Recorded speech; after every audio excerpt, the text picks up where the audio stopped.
So after Black Friday, I quit straight up. Oh, that's good. Yeah, I was like, no, I'm not dealing with this anymore.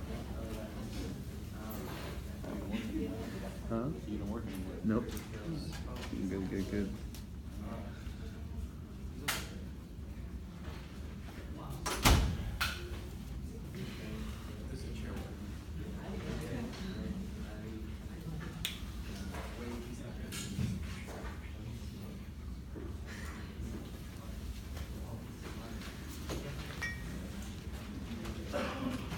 We're still at physical optics, right? So Correct.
Okay, so first of all, announcements. It's kind of getting down to the wire here with honors projects, so please do check in with me as soon as you can to let me know your progress, and we can schedule a final check-off for making sure that you're all squared away.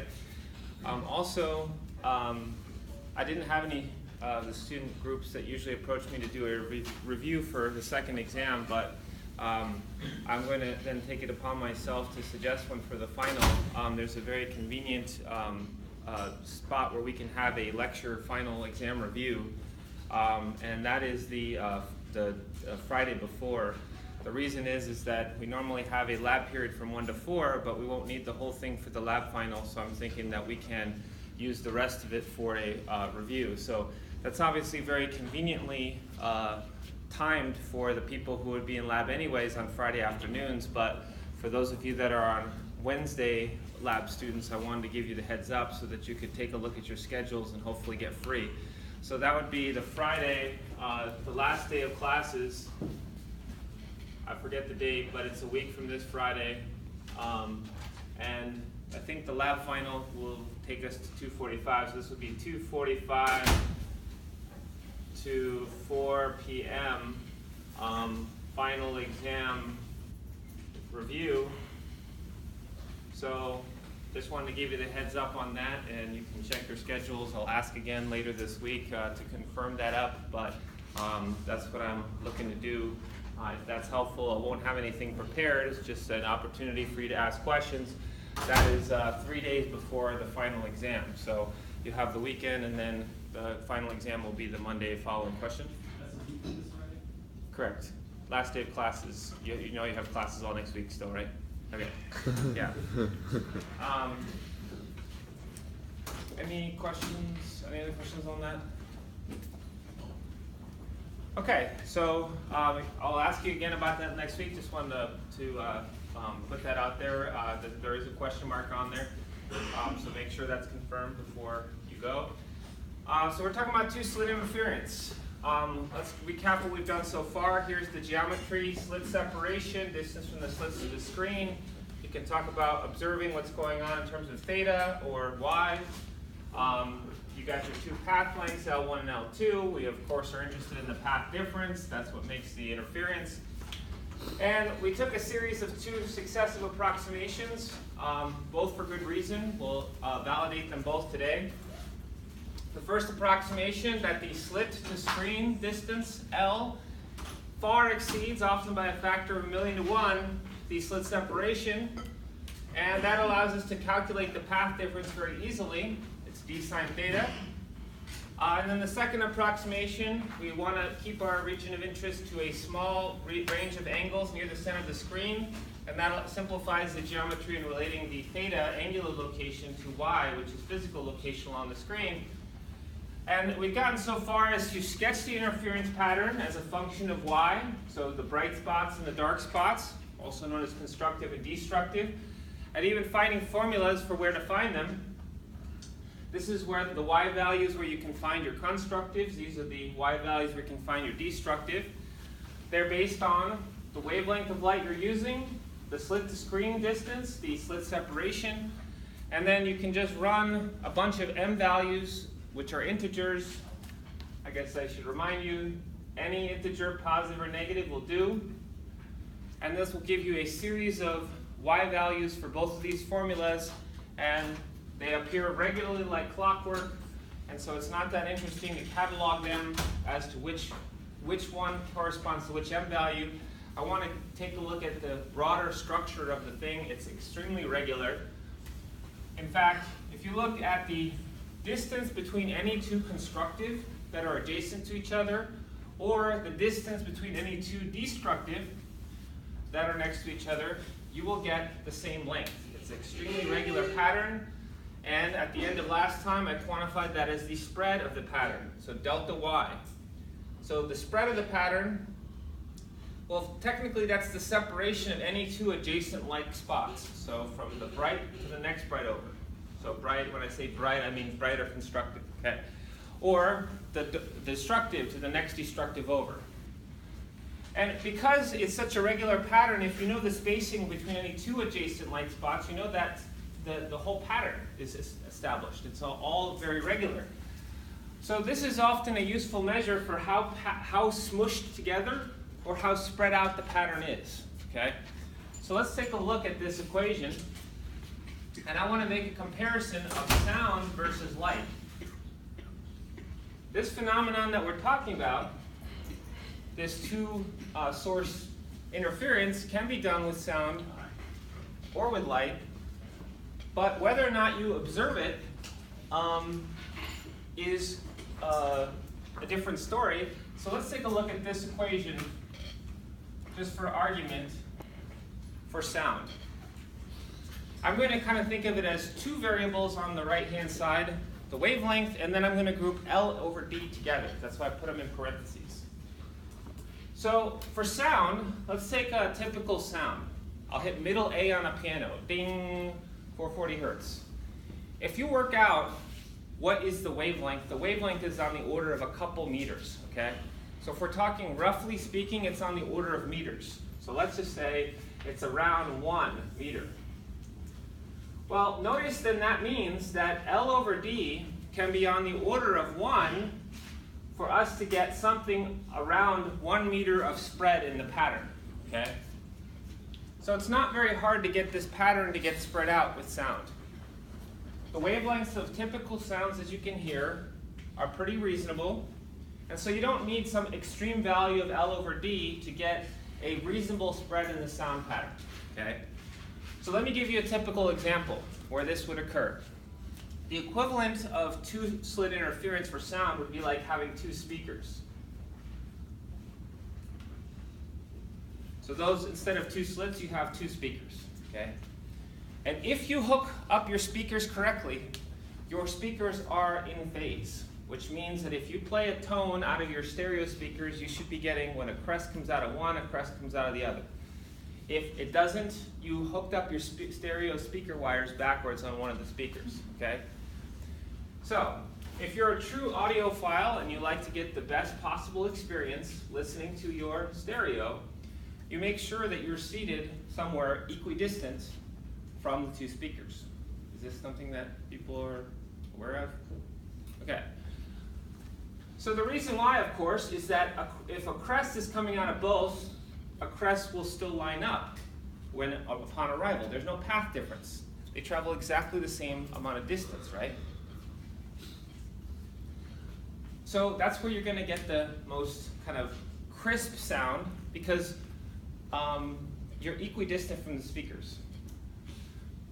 The spread of the pattern that I'm talking about, so if this is a constructive, then the next constructive over being about 1 meter, you might say, well, doesn't that mean that halfway between there's a destructive? Yes, there is. So does that mean if you move your head slightly, you don't hear anything? Of course, it doesn't quite work like that. There's a couple reasons for that. First of all, you have two ears, which means that even if one of your ears is in the spot where it's mostly canceling, the other one isn't. That's one thing.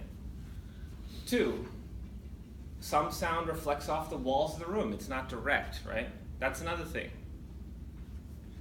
And most importantly, this is wavelength dependent, which means that even if one particular wavelength has this pattern, if you have that the wavelength is lower, the spread will be lower. Well, I don't know what kind of music you listen to, but I don't listen to music that just goes, it's not just one wavelength, right? And so what that means is there will be a smaller spread to smaller wavelengths. And so even if one of your ears is kind of in a dead spot for one wavelength, it won't be for others. Nonetheless, there is a muddiness, a muddy type of quality to the sound when you go other places. So if you really want the most optimum experience and you want all of these things to, all of the wavelengths, no matter what they are, to constructively interfere, you have to be equidistant from the speakers. Then every wavelength, no matter what it is, will line up because there's no chance for a path difference to develop. You're equidistant from the speakers. Does that make sense? Now, notice that my first approximation is definitely not true, okay? If L is the distance from the sources to the observation point, and D is the slit separation, well, those are nowhere near drastically out of whack like I've claimed here. They're about the same thing, okay? So this is just more instructive to see that you don't actually need this approximation to observe the pattern for sound. So let me show you why you do need that for light. If we take a look at light, and we take a look at the same equation, well, the wavelength of light, visible light, is on the order of nanometers, right? So this is on the order of 10 to the minus 9th meters, which is a really deep hole to be climbing out of. If L over D was on the order of 1, then the spread would be 10 to the minus 9th meters, meaning that these would be a nanometer apart. And guess what? If you have two constructives a nanometer apart, your eye can't resolve that there's a dark spot in between. The pattern is too smushed, so you won't see it. So if we want this to be, say, on the order of a meter, we're going to have that this is on the order of climbing us out of that hole. So we need L over D to be on the order of 1 billion. Okay? So why do we need L to be much, much greater than D? It's a quirk of the fact that light has such a low wavelength that we need a high L over D value for this pattern to spread out enough to see it. Okay? So why does L have to be much, much greater than D? It's because the wavelength of light is so low that without this approximation,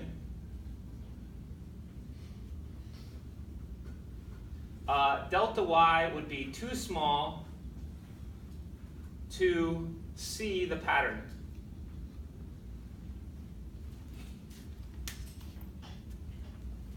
That's why we make that first approximation.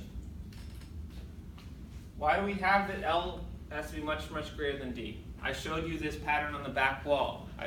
I made the point that the distance from the slits to the screen, which is L, that's the length of the classroom, whereas the slit separation is on the order of the width of a human hair. Why did I do that? If I don't do that, I don't have to do it for sound, but for light, because visible light has such a low wavelength, I have to have something that makes up for that, and that is having L over D be a very large quantity. That's how I can get the pattern to spread out enough to see it. So if you have observed in a stereo speaker these muddy spots which are kind of evidence of this interference pattern, you probably never walked by two open doorways with light shining through them and saw some kind of spectacular interference pattern on the wall, right? And the reason why is that the geometry is not favorable to this pattern spreading out enough to see it. Does that make sense? You have to have an extreme geometry because the wavelength of light is pretty extreme. Okay? It's very, very small. Are there any questions on that? Okay, so what we have left, I've sort of validated why we might make this approximation, and of course we might as well make whatever mathematical expediency comes with it. We have to now describe the rest of the pattern. We've had these nice formulas which told us where we can find all the most extreme features, the biggest constructive, biggest destructive, but we now have to figure out what's the general shape of this function. So what is I as a function of y? We might want to find, for instance, what's the intensity right here? So let's go ahead and do that.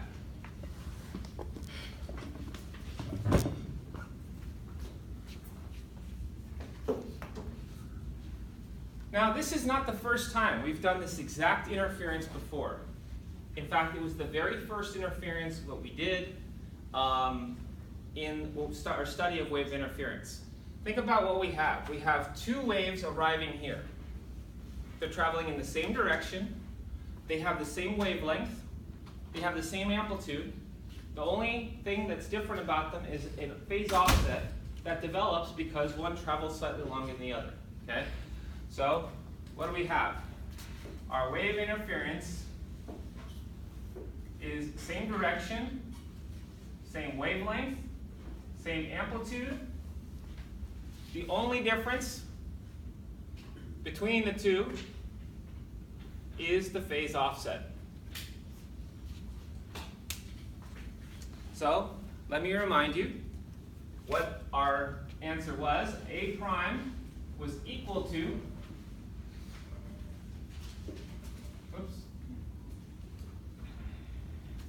looked like that. You did it on homework number 3, and it is on your equation sheet. The only difference that we're doing now is that we're, instead of using amplitude A, we're going to use E because it's an electric field amplitude. So I'll switch these to E's.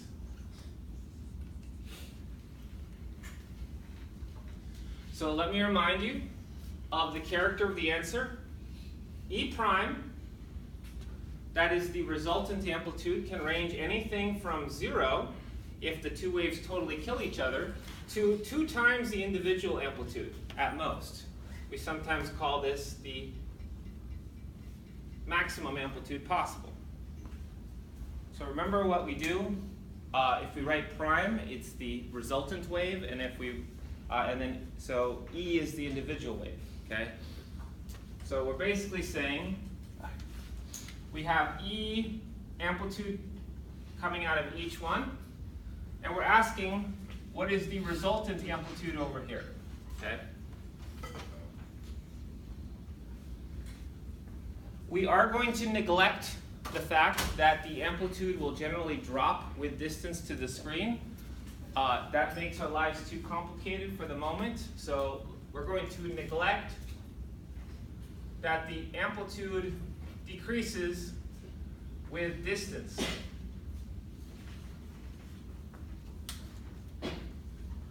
So we're going to assume that amplitude, whatever amplitude E comes out of each slit, they're available to interfere at the screen. Okay? And what kind of interference we get is going to depend on what their phase angle is, right? So it can be anywhere from 0 up to a maximum of E plus E is 2E, depending on how they align. Is this ringing a bell? Okay, so we talked about this before. I've just changed A to E. All right? So we can also, of course, draw the phasor diagrams. If we have that they cancel, it looks like this, right? So they basically add to nothing. All the way to, if they totally reinforce, then you get 2E, right? So E plus E is 2e.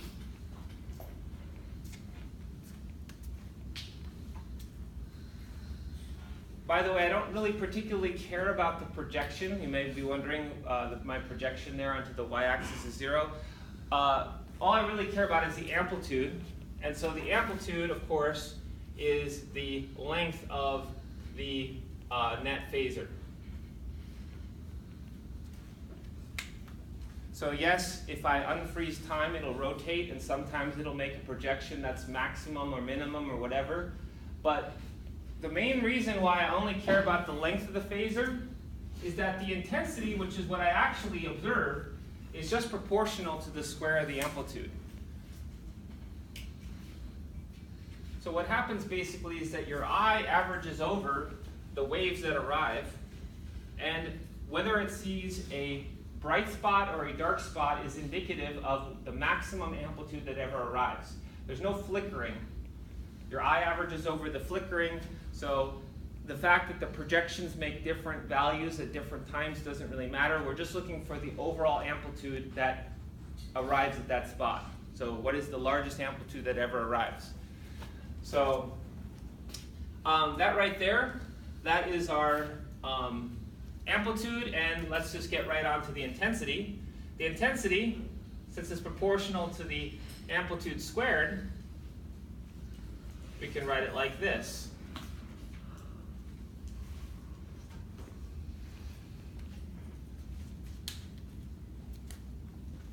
There I can get rid of the absolute value because I already, of course, squared everything anyway. So there will be my intensity. So let's think about what I prime looks like. I prime is proportional to e squared, so if this is a minimum of 0, well, 0 squared is 0. And then this, 2e squared, is 4e squared. So that's actually 4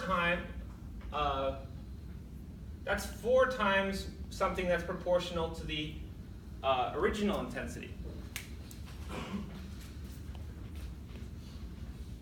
So since the overall amplitude can vary from 0 to 2e, the intensity can vary from 0 up to 4i.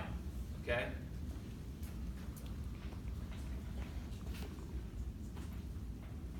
And this of course is I prime max.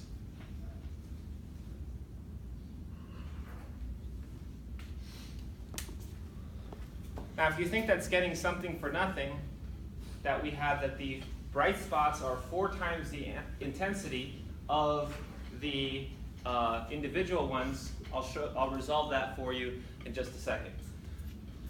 But let's go ahead and work with this equation, because ultimately, remember, we want intensity. Intensity is our goal. We don't really care about the amplitude. What we have actually observed is intensity, brightness. Okay?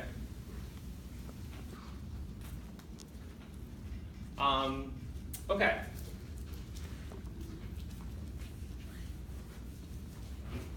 So here's the key to the whole thing. I know why the path difference arises, right? I know why the two have a different transit length. Okay? It's because whenever I'm observing somewhere on the screen, one travels slightly longer than the other. I want to figure out a way to translate that into phase angle offset. Well, I just do it by analogy. Looks like this.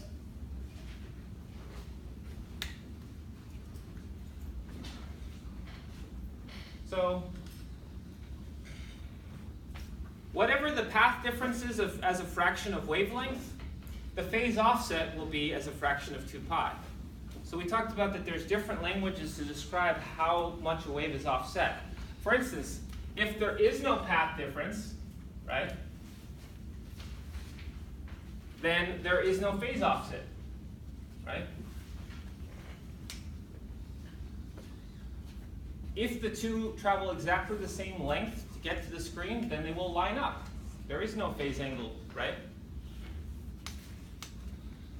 But if they're off by a full wavelength, well, what happens if the path difference is a full wavelength? Will they line up or not? full wavelength? If you shift 2 waves off by a full wavelength, they just line up again. Well, that would be equivalent to just shifting them by 2 pi, right? Okay. What if you off-shifted them by half a wavelength? Cancel. They're going to cancel. That's equivalent to a phase shift of pi, right? If you plug any of those sets in, okay, there's 3 different sets here, you'll notice that they all obey this equation, because essentially what this equation says is whatever your path difference is as a fraction of the wavelength, that will be how much phase shift you have as a fraction of the whole of 2 pi, right? So let's go ahead and do it. Let's solve for phi and just put it in the equation. Now, before we even put it in, we've done a lot of work already to show what is delta L. In this case, it's d sine theta.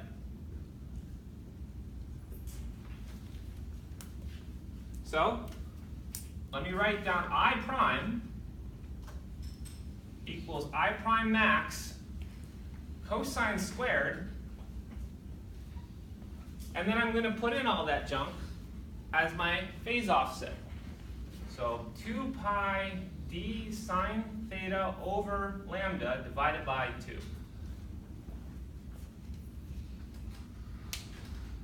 The 2's cancel.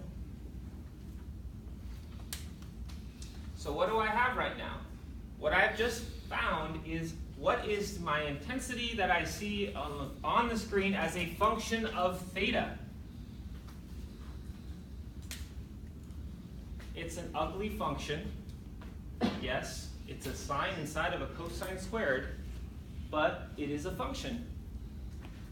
I should also mention that this function can be kind of a death trap. Here's why.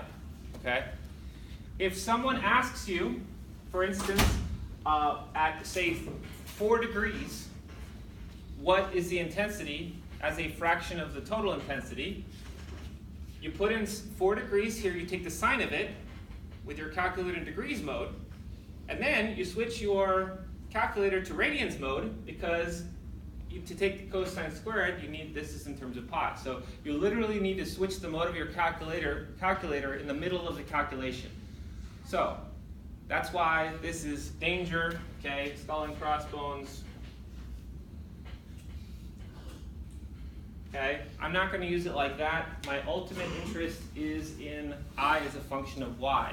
So let's not only put in our first approximation, let's put in our second one. Make it a lot easier. We said sine of theta is y over L, and then we have our basic final working equation.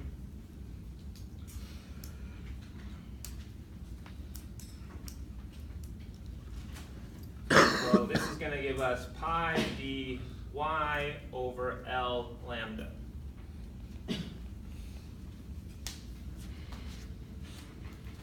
This is my final equation. And this is one of those things that you're going to want to have handy during the homework. And you're going to look on the equation sheet and you're going to curse my name because it's not on there. And the reason why is I need you to do something by yourself instead of just giving you a formula that you can just use. So all the pieces that are necessary to assemble this are available. You just need to put them together. So can you find this? Yes, you can. Can you find delta L as d sine theta? Yes, you can. Can you find that sine theta is y over L? Yes, you can. You can find this. This is, as you know, is already on the equation sheet. I even put this on there for you, which is basically just the square of it.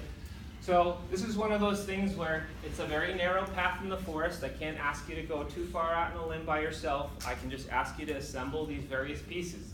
And the rule of the game, again, is if it's on the equation sheet, you don't have to justify it, but everything else you need to show how it comes to be. And in this case, essentially, whether by understanding it or just memorizing it, you need to put these things together, okay? So this is what I want. If I just put in what y value I'm interested in, any one, and then all these other constants, I can get what is my intensity at any particular location, okay? This is a cosine squared function, and hey, this sure does look like a cosine squared function, right? So we know what this function is now.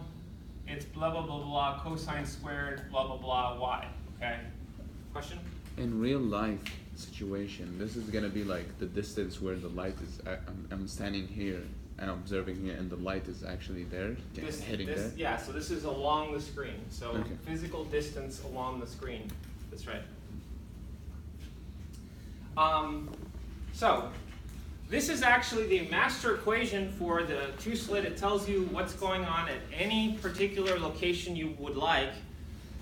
And let me remind you that we do have already these two equations. Well, these two equations are just simply contained inside this one, okay? So let me show you that real quick. So for instance, we have a cosine squared function, cosine of theta versus theta. So you guys know what a cosine function looks like. Looks like this. So this is pi over 2. This is 3 pi over 2. That's your zeros. And then your maxima are 0. This is your pi. And this is your 2 pi, right? When you square it, it basically flips everything up, right? So there's no difference between the negatives and positives. So I can say that the extremes are going to be some whole number multiple of pi, right? For the maxima. So this is the max. I should have drawn a cosine squared function, sorry. So cosine squared function looks something like this, right? So the maxima are at 0, pi, and 2 pi, right? So whole number multiples of pi, yes? So if I set the argument pi dy over L lambda equal to m, any integer of pi, these should give me the constructives, right? Well, if you solve this,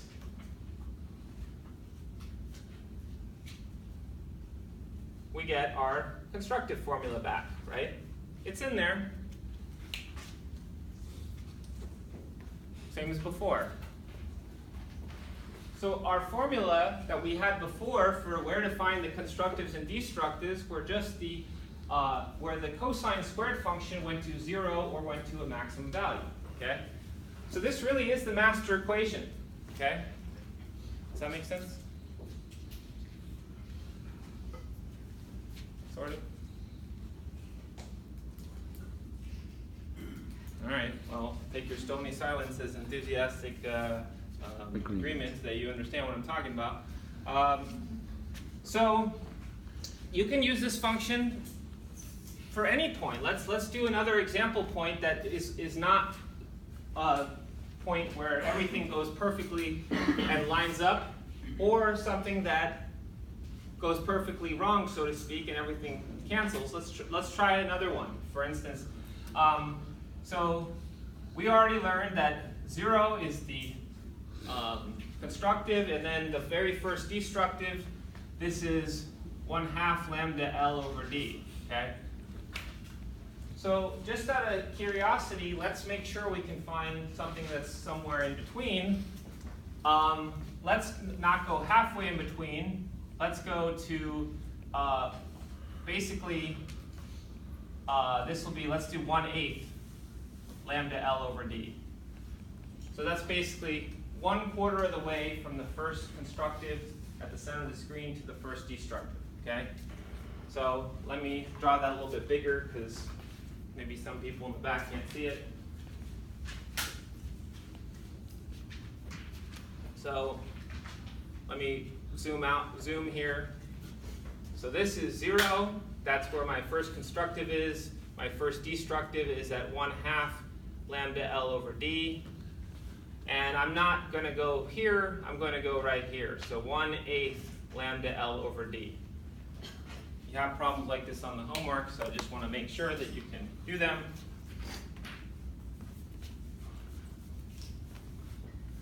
So if you plug that y value into this equation, you get I prime max cosine squared of pi d, and then all this stuff, there's all these constants in the front, and then I just plug in this y value. Okay, so the y value I'm interested in is 1/8 lambda L over d. Most of this stuff cancels, lambda L and d, and I just get cosine squared of pi over 8. Okay, so cosine squared of pi over 8 is 0.85.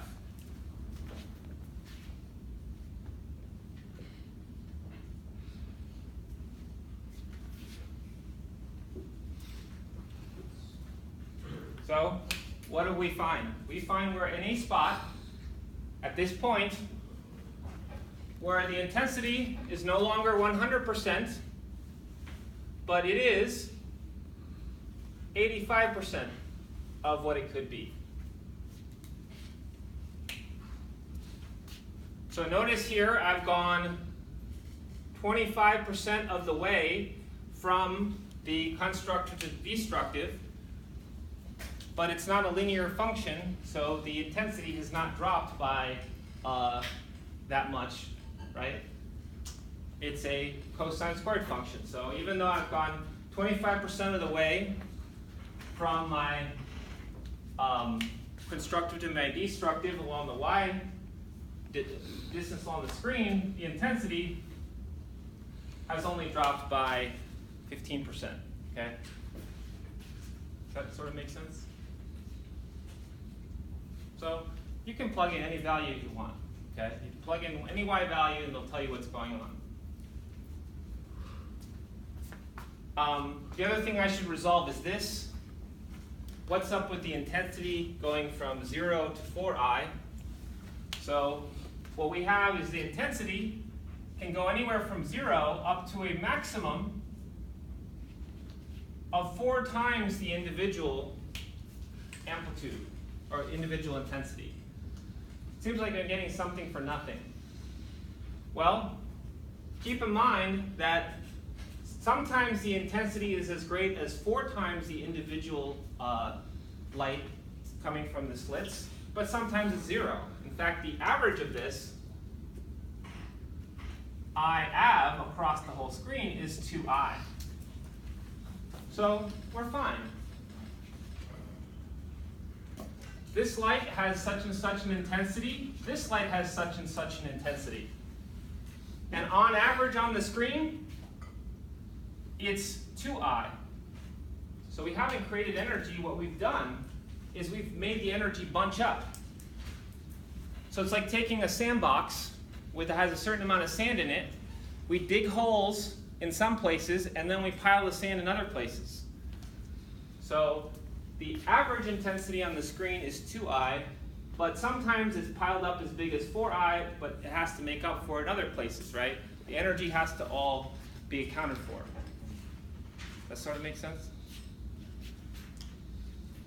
Now there is a secondary issue with area. We're saying that the intensity that comes out of these 2 little slits is available across the entire screen. So that's creating energy out of nothing. But that, of course, comes from the fact that we didn't allow, as the waves spread across the entire screen, we didn't let the amplitude drop, okay? Are there any questions on that?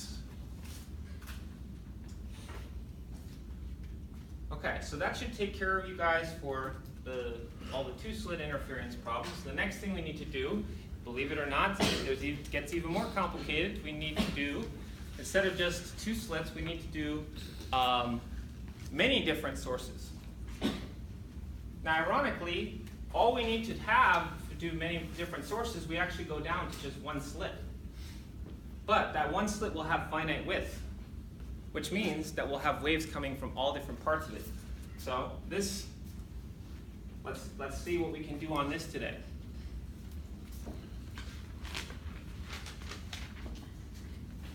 Now, we're going to have done a lot of legwork already on this, so we don't need to restart from scratch. I'm going to actually leave this diagram.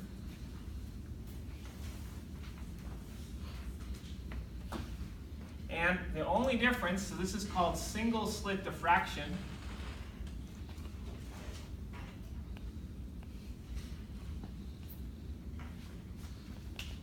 Now, what does diffraction mean? Well, in a certain sense, diffraction and interference are interchangeable terms, but there is a reason why we use diffraction for this. So I'll talk about that a little bit later. But here's what we have. We're going to take out the two slits, and we're just going to put in a single slit of width W. It's a finite width. That is the only change to the geometry. Everything else is the same. You can still talk about the distance from the single slit to the screen, which we'll call capital L. We will still have that the light goes out about parallel, so all of these go out at about an angle theta. We will still have that we can talk about this in terms of physical distance along the screen, y. We can even still talk about the path difference between the wave coming from the top of the slit and the one coming from the very bottom of the slit. Just joining the party will be a bunch of other waves. We have to have, oops, I covered up L2. We have to have now wave interference from waves emerging from every part of this slit. So that is going to be a whole different mess. How many waves do we take? Well, if we chopped up the slit into 5 or 6 pieces, that might be okay, but it'd be better if we chopped it up into 10, and it'd be better if I actually chopped it up into an infinite amount of bits, okay?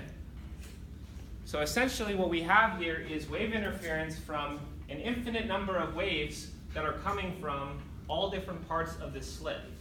You can take any finite width and chop it up into little tiny bits, right? So we have to figure out how the heck to do this wave interference. All right? Well, as far as the approximations go, even though there are a bunch of different waves, we can still talk about the extremes. The wave coming from the very top and the very bottom of the slit, we can still make our approximation number 1, which is that the path difference, instead of being d sine theta now, it's going to be w sine theta. The first approximation is that L is much, much greater than W.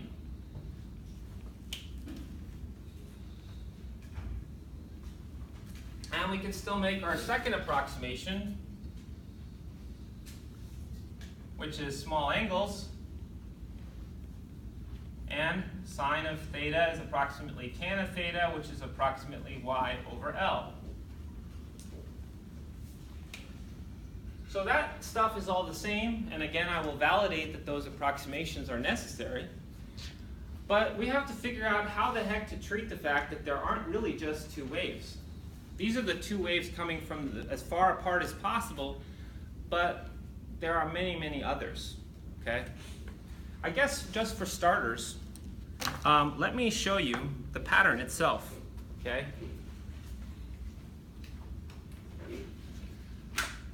I do this so I don't have to bring this demo back, and then we can sort of motivate our discussion. So, shine it on the back wall here.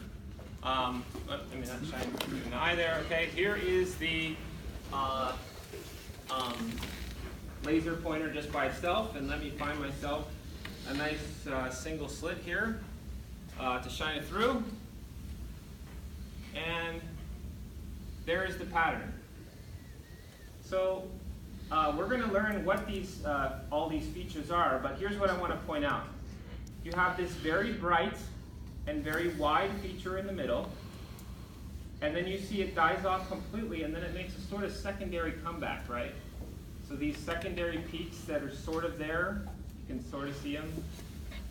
There we go. And then it goes dark again, and then it comes back even more faint, and I can't, at least from here, I can't see that there's more than 2 of these comebacks on the side, right? Yeah.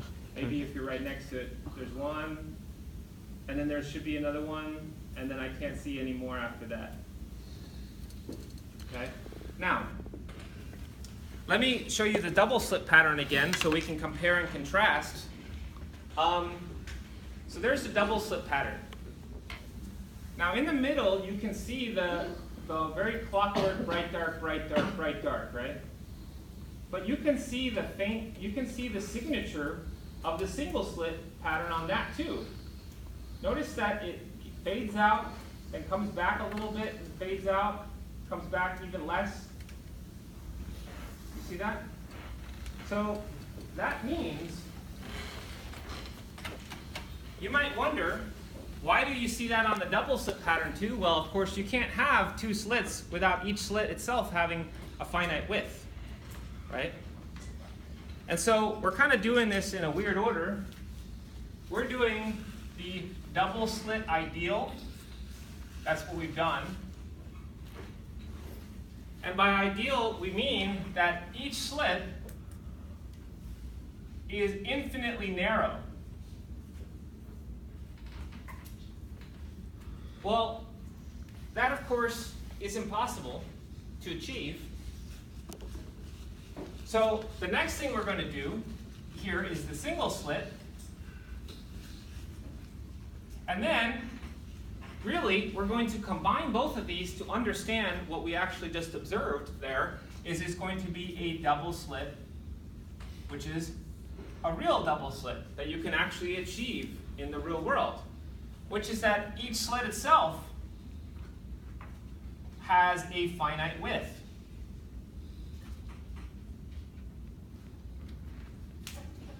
Now, once we learn about the ideal double slit and the single slit, it's going to be easy to put them together. Okay?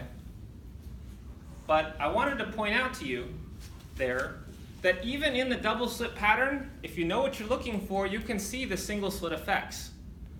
And one of the things about single slit effects, as we will see, is that the pattern fades out. And so one of the things I said to motivate the second approximation, why do we only care about small angles, is because single slit effects kill the pattern anyways for larger theta.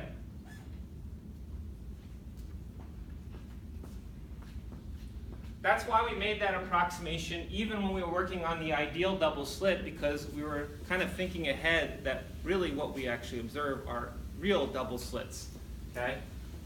So if we can't see the pattern more than a couple degrees on the back wall, might as well make whatever angle approximation or whatever mathematical approximation expedites our calculation. That's physics, right? You make approximations and shortcuts wherever you possibly can, as long as they're valid. So we've now approximated, or we've now validated both approximations for the double slit.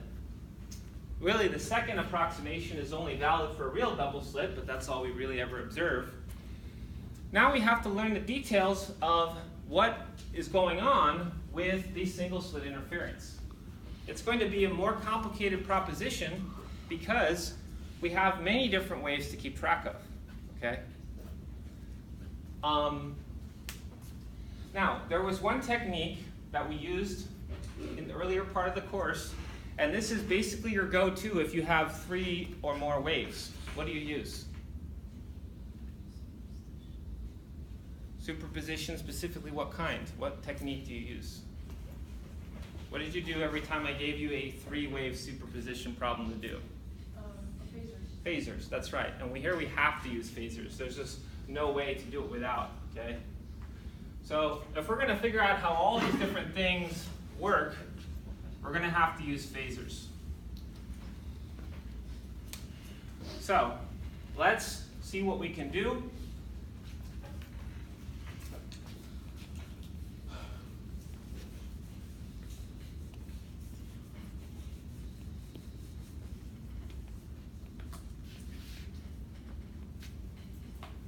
So the center of the screen is easy. The center of the screen. And the reason why it's really easy is because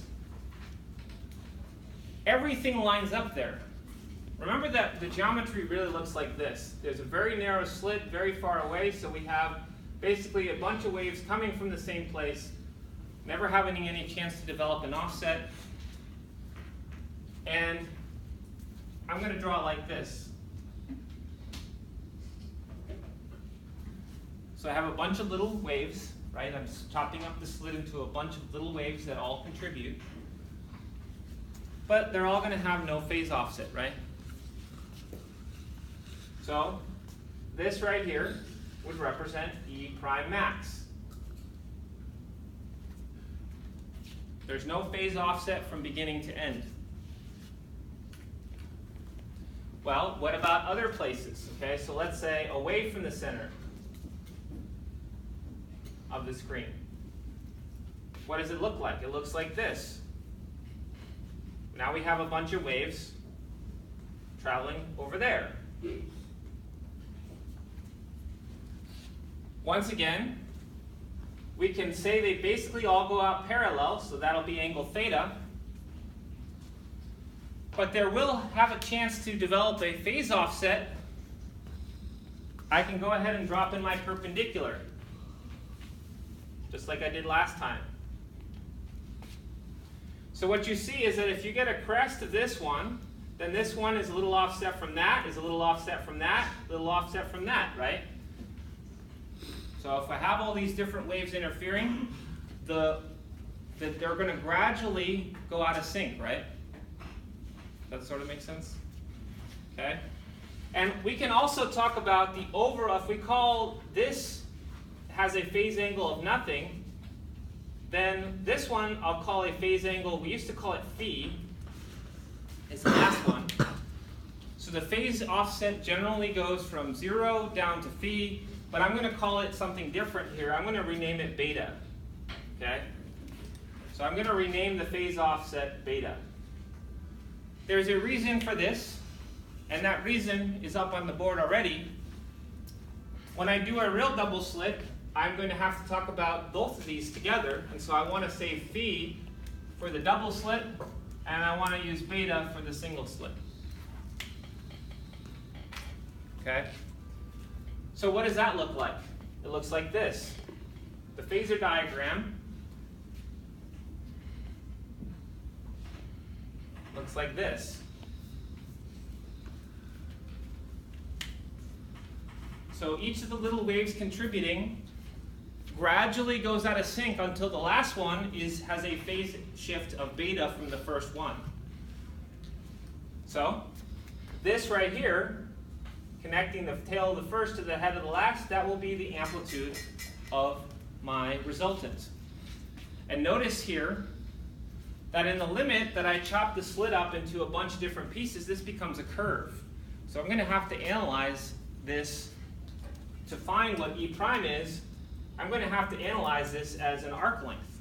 So this is a crazy technique to use with phasors because essentially I'm turning the phasors into an arc length. So I'll finish off the geometry on that next lecture. Isn't that arc length calculus? What's that? Isn't